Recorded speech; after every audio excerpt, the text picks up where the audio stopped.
vê isso muito, né? Só vê, né? É, porque a histeria e a unção andam juntas aí. É. Não existe unção silenciosa no meio pentecostal. Toda vez que você vê uma cena de uma pessoa, aqui no programa mesmo, gritando, é muita unção.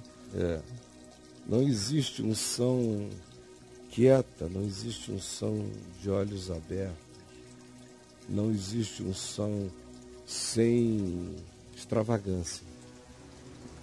Tem que ser ou muito choro, ou muito grito, ou muito gemido, ou gargalhadas hoje em dia. Não existe unção sem descontrole. Então o cara tem que não poder voltar a si, tem que ficar comum, que eu mostrei aqui semana passada, que tá vindo. Tem que ter descontrole. Ou ele tem que virar, o cara tem que cair no chão, tem que estribuchar. Alguém tem que o cobrir, porque senão ela fica de perna aberta. É uma unção do arreganho também. Todas essas unções são arreganhos, são desproporções, são exageros. Não existe unção com lógica. Unção tem que ser uma expressão de ilogicidade. Unção tem que ser só feita de algaravias estáticas, de línguas chamadas estranhas, ou de visões enigmáticas, de profecias que sirvam em muitas direções de acordo com a apropriação do indivíduo, que é para o profeta não cair no perigo de ser específico demais e errar. A profecia deixa tudo assim a quem interessar possa, e com uma amplitude de cumprimento enorme. Mas não existe unção sem essas caracterizações, sem essas caricaturas. Aí você pergunta, por quê? De onde vem? Quando foi que surgiu essa relação entre a histeria e a unção? De uma interpretação recente na história do significado do dia de Pentecostes. Porque até 300 anos atrás, 250 anos atrás, você tinha movimentos que pareciam pentecostais, mas não se intitulavam assim. E nem traziam todo o bojo, todo o pacotão que os pentecostais foram empacotando pentecostalmente. Foram enchendo. Foram empacotendo, empacopestendo o processo. Enchendo. Isso. Então, empacostais. São os empacostais. Elementos empacostais. Isso. Foram botando depois. Naquele tempo que tinha nos avivalistas e nos avivamentos, era muito choro, muito arrependimento, muita confissão de pecado, de coisas erradas e muita dor sentida pelos próprios equívocos. Num certo sentido, muita culpa também, porque nem todo mundo se apropriava da graça e nem todos os avivalistas tinham consciência mesmo da graça. A maioria era muito peso de culpa para o pessoal chorar muito, sentir muito, se arrepender muito e viver bem comportadamente. Mas não havia a grandeza da consciência do significado de viver constrangido pelo amor de Cristo. Até que nós chegamos ao momento e ao movimento pentecostal, que começou a se caracterizar cada vez mais por grito, tanto mais quanto ele tenha viajado da Europa para os Estados Unidos, onde ele começou a ganhar mais grito,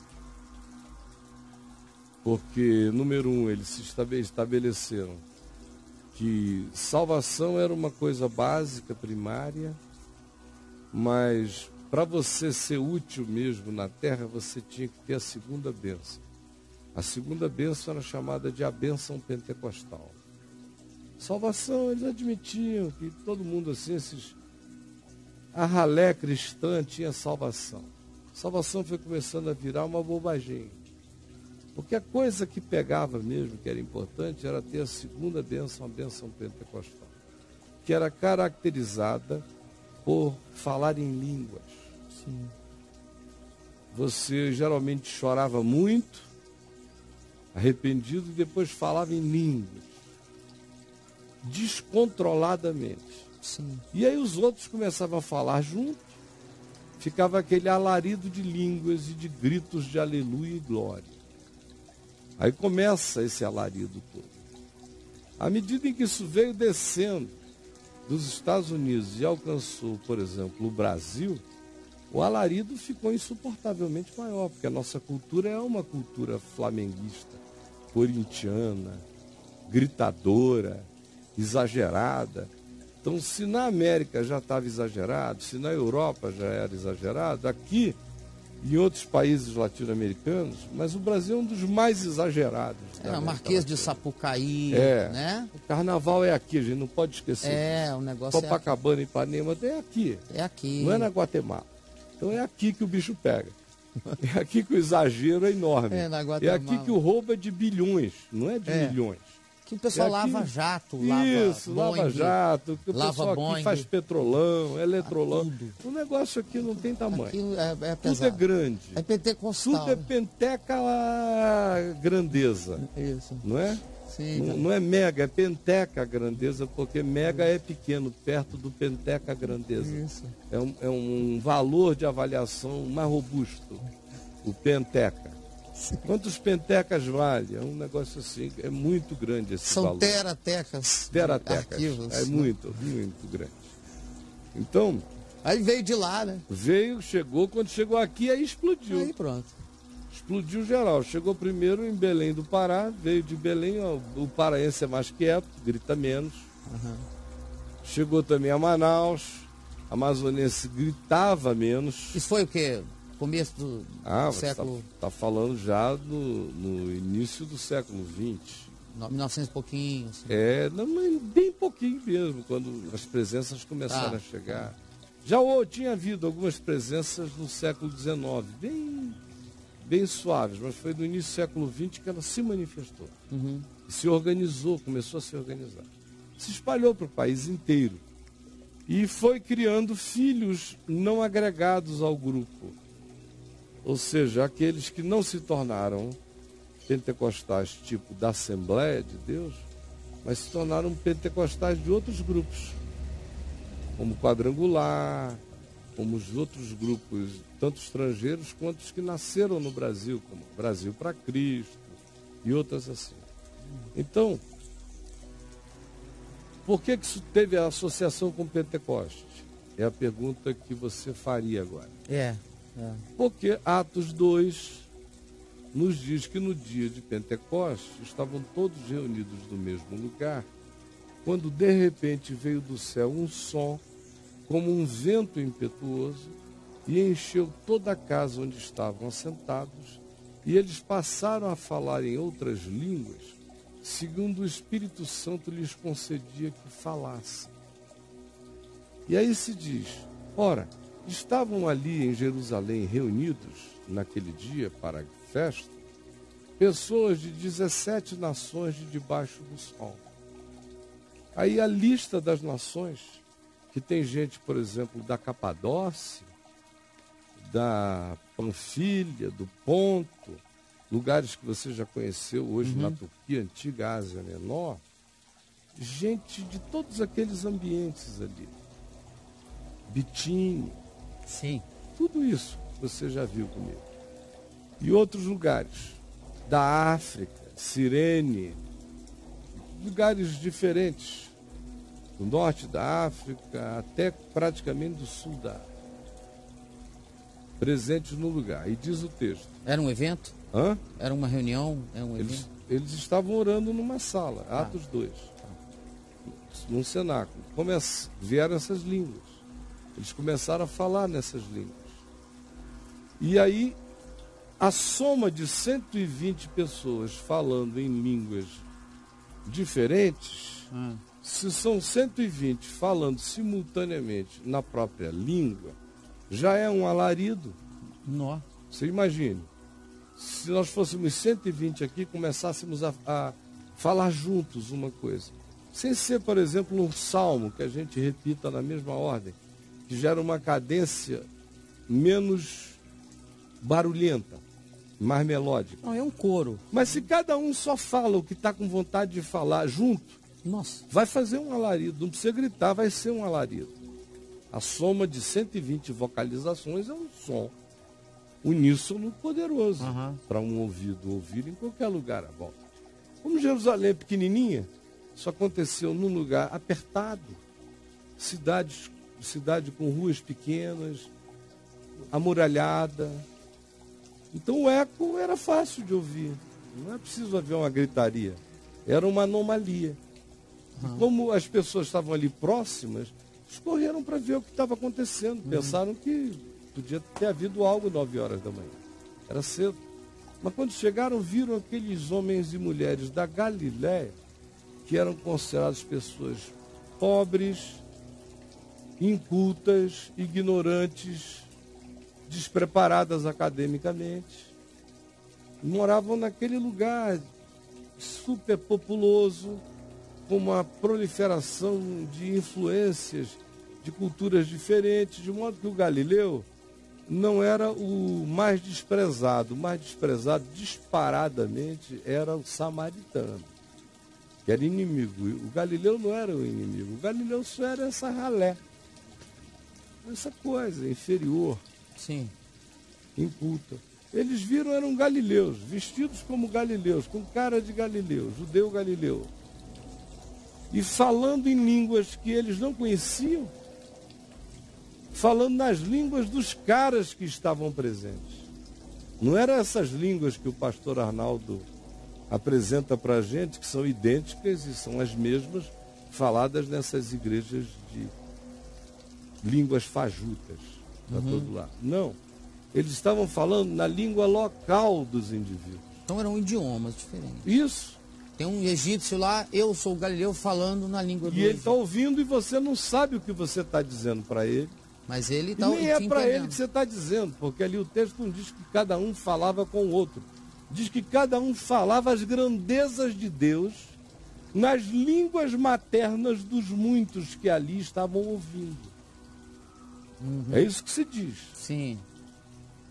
E sobre gritaria se diz, tendo ouvido aquele alarido, afluiu a multidão. Mas logo depois para o alarido e começa o diálogo. Porque eles fizeram 3 perguntas quando chegaram ali, uns para os outros, os que vieram ver. Eles disseram, porventura não são esses galileus os que estão falando nas nossas próprias línguas as grandezas de Deus? Aí um outro grupo disse, como pode ser isso? Tinha um grupo que constatou o fenômeno. Teve um outro grupo que quis entender a fenomenologia, que fenômeno é esse. E teve um terceiro grupo que desprezou. E disse, é tudo um bando de bêbados, estão embriagados. Vamos lá. São 9 horas da manhã, o pessoal bebeu muito, começaram a escarnecer. Aí foi quando Pedro se levantou e falou, em voz alta, varões israelitas, ouvi-me. Varões e irmãos, ouvi-me.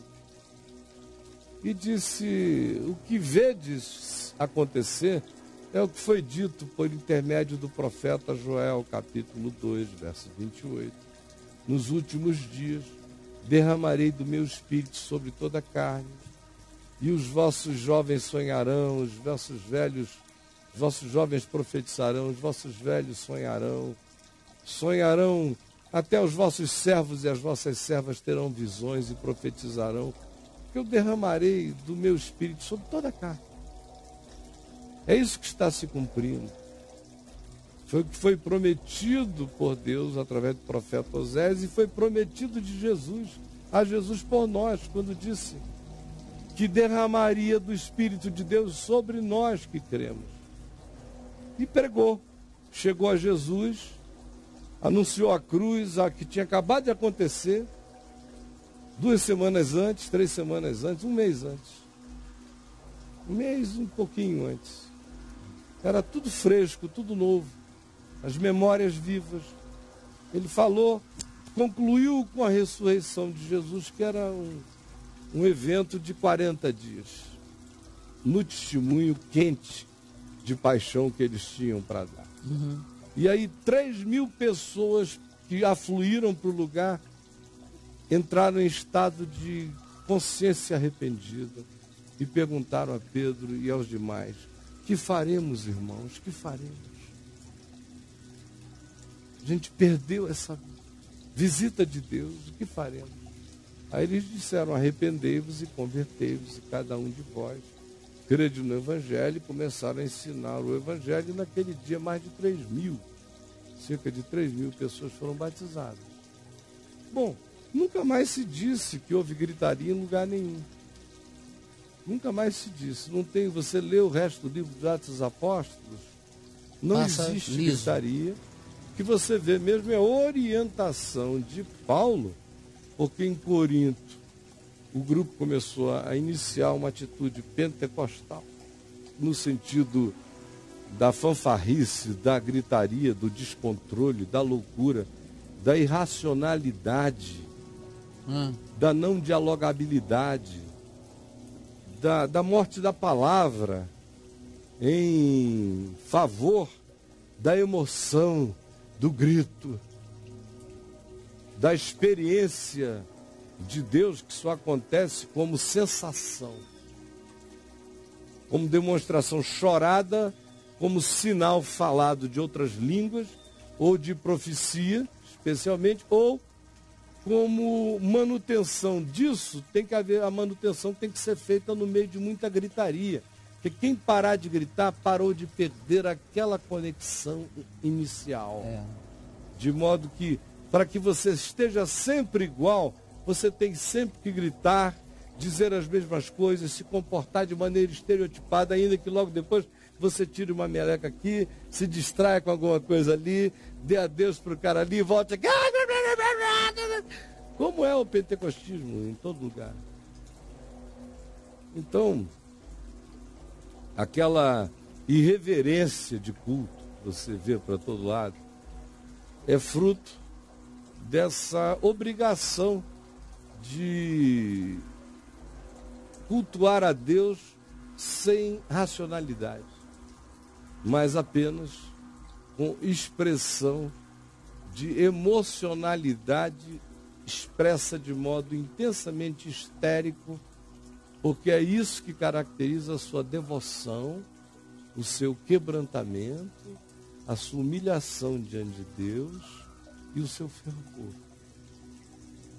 É por isso, que tem essa associação. Então trouxeram essa associação para cá, e aqui o carnaval... Aqui é um dos lugares. A África é uma coisa que ficou legal também. Mas eu creio que dificilmente há no mundo uma coisa tão descacetada quanto a gente tem no Brasil. Os caras ficam querendo repetir esse fenômeno. E não é isso? Quando, o tempo todo. Como não acontece espontaneamente, eles vão teatralizando. Eles querem buscar isso. Tem assim. os indutores de teatro pentecostal, que são os líderes, e tem os que precisam se pentecostalizar para fazerem parte do grupo. Se você não falar em línguas, você é de segunda categoria nesse ambiente. Sim.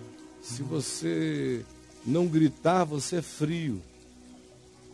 Não tem unção. Se você não cair no chão, você não se entrega. Você entendeu? Entendi, cara. A obra de Deus é avaliada assim, por essas exterioridades.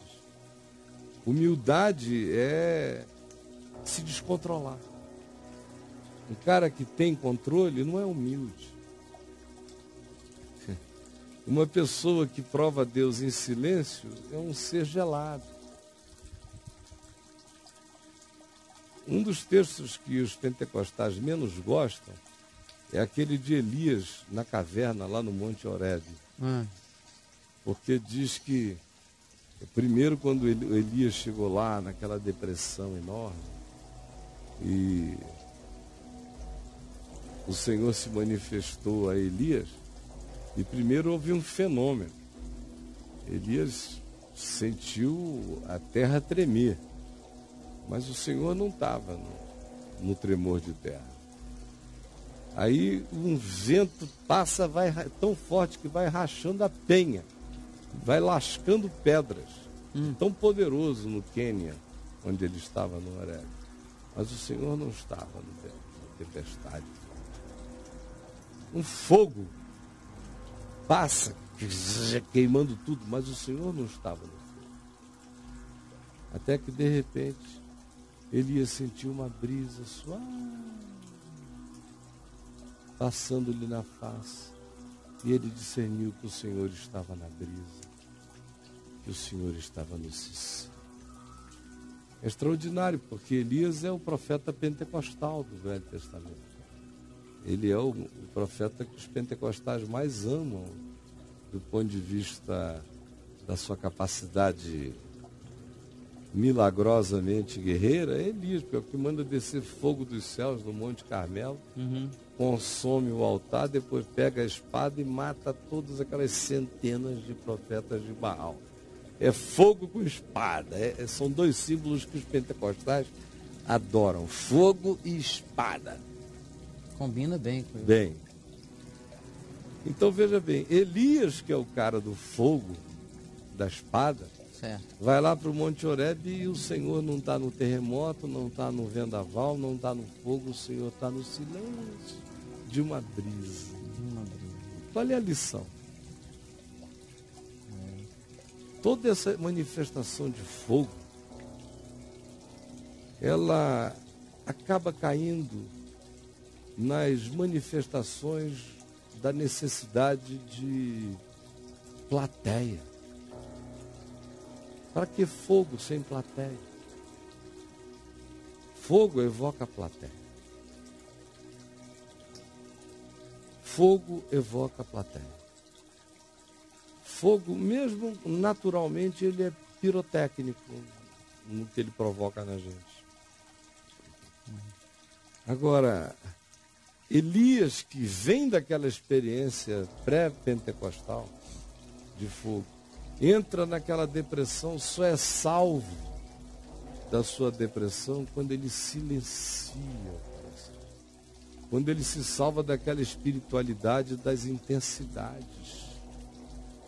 Ele caiu em depressão porque ele não suportava mais viver de intensidade em intensidade, de guerra em guerra, de fogo em fogo, de trepidação em trepidação, de espera ansiosa em espera ansiosa. Ele entrou em depressão por não aguentar mais essa pressão. Aí ele vai para o Monte Horebe, chega lá e aprende essa lição. Que todos os estereótipos de poder que ele tinha na mente eram só estereótipos de poder. Não eram o poder e, sobretudo, não eram Deus. Quando a gente se fixa no poder de Deus e não em Deus, a gente vira pentecostal. É na hora que a gente fala do vento impetuoso, do fogo. E não em Deus. A gente fala do fogo. Do fogo. E não em Deus. A gente fala do terremoto, mas não em Deus. A gente fica impressionado com terra que treme, fogo que queima, vento que despedaça. Sim. E vai perdendo o discernimento de que Deus é no quarto. Entra no teu quarto. Como com Elias, que entrou na gruta e ficou esperando a manifestação de Deus do lado de fora do quarto. No vento, no terremoto, no fogo. Quando de repente penetrou na cova uma brisa. E Elias veio, foi botando o rosto, mas pegou o seu manto e se cobriu. porque não teve coragem nem de se expor à brisa. Tão densa era a consciência dele de que Deus estava. E você viver nessa trepidação pentecostal a vida inteira é como pretender que você vai conseguir viver de testosterona, dopamina e oxitocina a vida inteira num estado de paixão histérica, porque toda paixão carrega uma dose enorme de enfatuamento meio histérico. Sim. Por isso os gregos entendiam a paixão como uma patologia, um tempo de patologia. Até o cara se acalmar e ir voltando a si.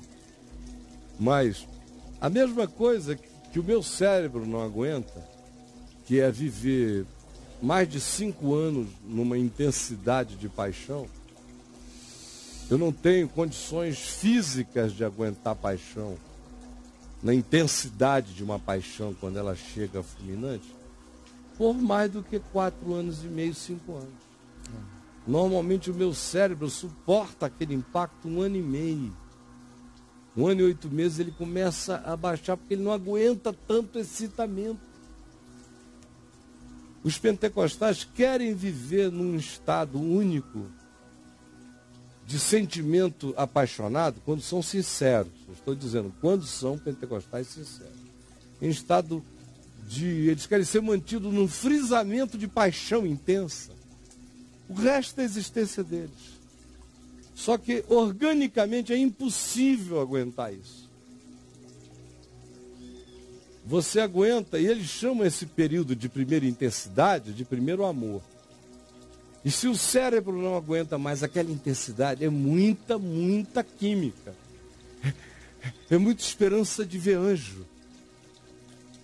É como caçador de OVNI surtado. Mais ainda, porque o anjo pode aparecer em qualquer reunião de oração, em qualquer quarto, em qualquer lugar.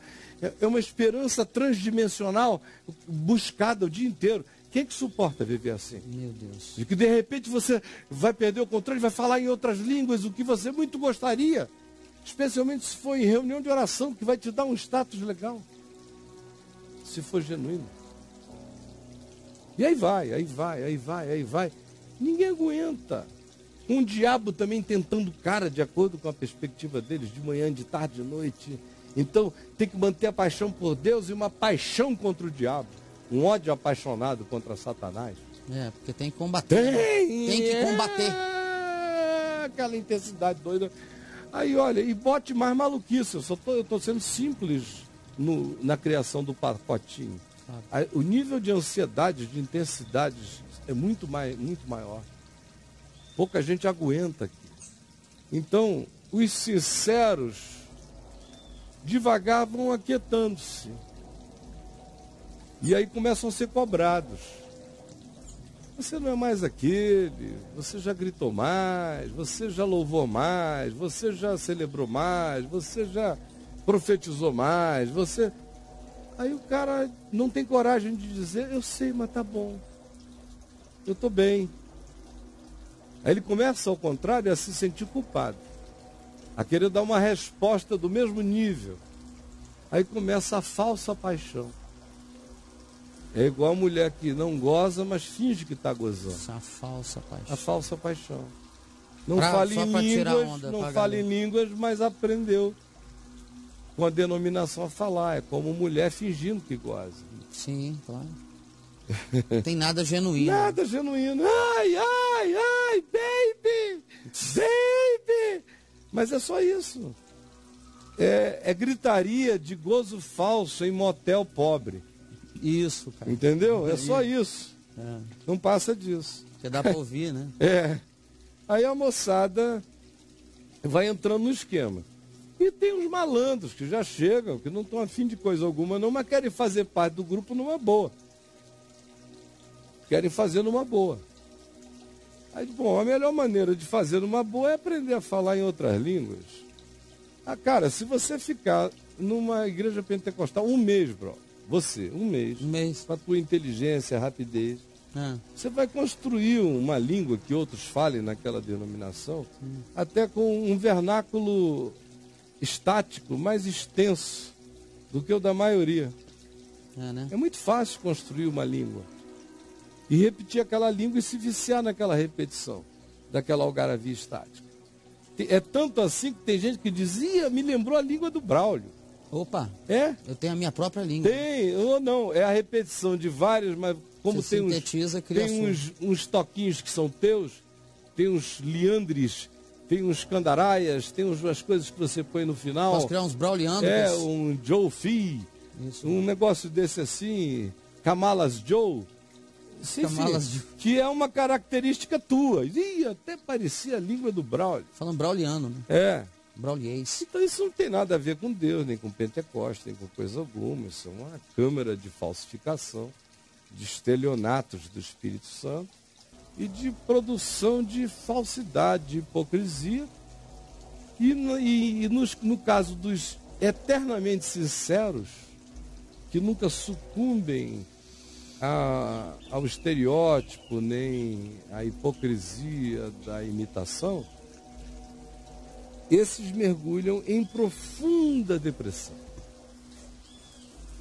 Tem gente que adoece. Que isso, cara. Deus não me ama. Nunca me fez falar em línguas, porque todo mundo fala em volta, ele não fala, os outros falam de um modo insincero. Porque se você disser naquele ambiente, se cair um quebrantamento e todo mundo decidir que só vai falar em línguas quando brotar de dentro para fora, não porque houve um arrepio, mas porque houve uma compulsão sublime. Que é diferente, né, cara? Totalmente diferente. É diferente. Uma compulsão sublime, esses cultos ficariam reduzidos a praticamente língua nenhuma. Língua nenhuma. Eu passei a minha vida lidando com isso. Eu via e repito, 90 e tantos % das línguas que a vida inteira, desde que eu tinha 12 anos de idade, foi quando eu comecei a ouvir língua todo dia, em volta na minha casa, na vizinhança, não sei o quê. 90 e tantos % das línguas que eu ouvia eram emocionais apenas, algaravias estáticas repetidas em momentos de arrepio. Sim. Uma maneira de provar o arrepio numa reunião de oração é soltar a frase em línguas. Ou uma sucessão, um monte de frases daquele tipo em línguas. Ou então eram línguas da carne, que a pessoa começava a falar para se afirmar no meio. Era uma senha de inclusão, validação, Sim. pertencimento e identificação. Então acabava e ninguém queria saber quem é essa pessoa lá. Ninguém entende nada do que ela disse, nem o que ela pensa, mas ela fala em línguas, então vem, irmã. Tá cabendo aqui. Está cabendo. O Eduardo Cunha vira líder da Assembleia. Na hora. Tranquilamente. Claro. É fácil assim, não tem que dar fruto digno de vida, de arrependimento, de nada. Basta a senha pentecostal, que é a língua. Se você falar, você está dentro. Se você não falar, você não está dentro. Quem é sincero sofre desesperadamente. É porque, né? Aí o cara acaba se medicando, uns acabam se sentindo tão desprezados, a autoimagem cai muito. Eles sentem desprezados por Deus. Por Deus, e alguns fazem desse tema o seu tema de esquizofrenia. Meu Deus. Deus não me ama, por isso nunca me deixou falar em línguas. Aí a segunda coisa que aparece na cabeça do indivíduo é: porque eu não falo em línguas, é porque Deus não me ama. E se Deus não me ama, até a minha vontade de falar em línguas é blasfêmia contra o Espírito Santo. Aí ele vai para esse lado aí. E blasfêmia contra o Espírito Santo não tem perdão. Logo, eu estou perdido. Aí, cara, uma esquizofrenia eu vou pro inferno. Baseada em estou perdido porque a blasfêmia contra o Espírito Santo não tem perdão, é a pior de todas as tematizações de esquizofrenia. É horrível. O cara pira. Mais do que pira. Tem muita gente que se mata mesmo. Que isso, cara. Já está perdido e se mata. Você já conseguiu tirar alguém desse pensamento, Vai, Caio? graças assim, a Deus. Da esquizofrenia? oriunda fazendo desse o cara tipo de tomar o remédio, porque outra coisa, no meio pentecostal é proibido tomar remédio para esquizofrenia. E tem que tomar remédio? Claro que tem. Uhum. Para diminuir a possibilidade do fluxo se tornar obsessivamente fatalista para o indivíduo. A continuidade. A medicação, em geral, para a intensidade da obsessão e dá uma chance maior de qualidade de vida e de sobrevivência para o indivíduo e para a família do indivíduo, que cuida dele e anda com ele. Agora, sem remédio, não só ele pode fazer coisas horríveis contra ele mesmo, como ele pode fazer coisas ruins contra outros, que estejam eventualmente à volta dele tentando ajudar. Pode chegar a cometer até crimes. Até crimes, é raro, mas acontece. Sim. Em geral, os esquizofrênicos não são homicidas. Às vezes eles ficam violentos, porque é muito difícil você ter certeza de que tudo que você ouve, tudo que você vê, tudo que você sente, e todo mundo em volta diz para você que não viu, não ouviu e não sentiu. Que é o drama do esquizofrênico. Ele tem certeza que viu, ouviu e sentiu. E o mundo inteiro tem a certeza objetiva de que objetivamente não aconteceu. Do contrário. Só aconteceu na subjetividade dele. Mas a subjetividade dele é tão impressionantemente objetiva que negar que ele tenha visto, ouvido e sentido é uma afronta que para o esquizofrênico vai se tornando insuportável. Aí alguns se tornam violentos em relação à família, outros ficam com ódio e se retiram e ficam períodos longos, perambulando, outros entram na mendicância por causa dessa ideia, não volto para lá porque lá ninguém me entende e não gosta de mim. Outros entram num processo tão profundamente angustioso, como um rapaz falou para nós ontem aqui. Foi ontem ou foi sexta-feira? Semana passada. Sexta-feira, que ele disse, eu não sei se você consegue compreender o tipo de angústia que eu, na minha esquizofrenia... Sim. Eu falei, graças a Deus eu não sou esquizofrênico, eu vivi com esquizofrênico. E lido com esquizofrênico. E pelas minhas próprias angústias não esquizofrênicas, eu avalio o significado do que seja. Aumentando aquilo muitas vezes mais a angústia de um esquizofrênico. E me solidarizo profundamente. Mas no meio pentecostal, que a gente estava falando, claro, o remédio não pode ser descartado. Você está ofendendo a Deus. Você está dando demonstração de não confiar no Senhor, se você usar o recurso médico. Então, quando eles vão orar por você, em geral, eles mandam você parar o uso de remédio, que é para ficar claro que quem te curou foi o Senhor e não o remédio. Até para gerar um testemunho. Porque o remédio compete com Deus. Sim. A ciência compete com Deus. As coisas de Deus só são puramente de Deus se forem contra até a ciência. Porque com a ajuda médica, com a ajuda da natureza, dos elementos químicos que Deus criou na natureza, que descobertos têm o seu aplicativo benfazejo para o corpo, porque todo bom remédio vem do alto, não vem de nenhum laboratório na terra, veio de raízes, de químicas, de plantas, de elementos encontrados na natureza criada pelo Senhor. Então vem dele, é boa dádiva. E toda inteligência que descobriu aquilo é dom perfeito, que vem do Pai das Luzes. Mas o pentecostalismo não é aberto para Deus ser maior. Deus é muito pequeno, Deus só cabe em reunião de oração de igreja. Ele não cabe no universo.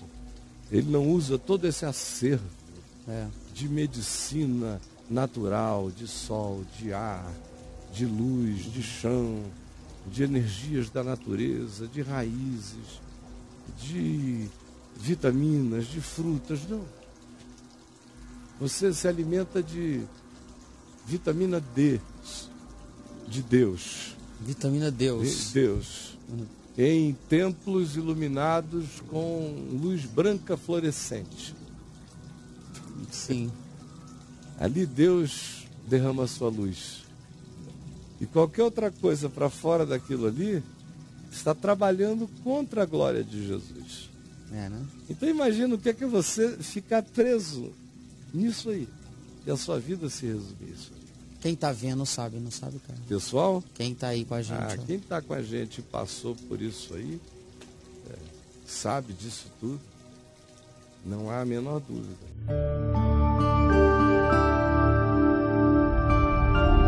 Vem me ver TV. O canal é você.